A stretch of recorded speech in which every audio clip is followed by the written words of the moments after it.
Sorry বাবা, আমি extremely sorry. সেদিন ফাদার্স ডেতে ছবি পোস্ট করিনি আমি, কিন্তু তাতে যে তোমার কোনো যায় আসে না সেটা আমি খুব ভালো করে জানি।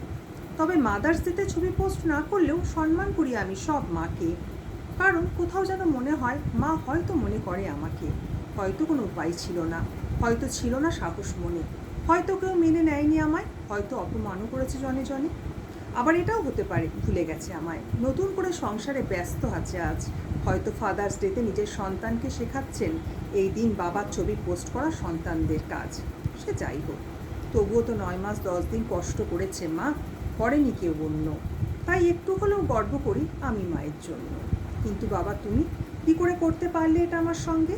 একবারও কি মনে হয়নি তোমার কি হবে এই শিশুর এই বিশাল বঙ্গে?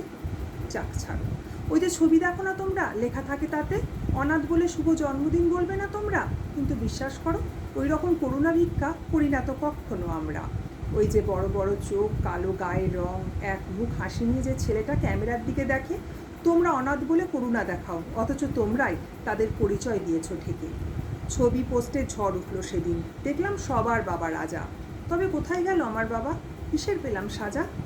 যে দেশে অনাথ আশ্রম চলছে রমরমিয়ে, যে দেশে একটা শিশুর নামের আগে বসে পথ শিশু, সেই দেশে এত ঘটা করে পিতৃদিবস পালন করাটা একটা বিলাসিতা মাত্র, নয়তো অন্য কিছু। তবুও আমি সরি বলছি বাবা, আমি করিনি ফাদার্স ডে পালন মন খারাপের ভারে। বাবা আমি চিনি না তোমায়, দেখিনিও তোমায়, তাহলে তুমিই বলো ফাদার্স ডে বলবো আমি কারে?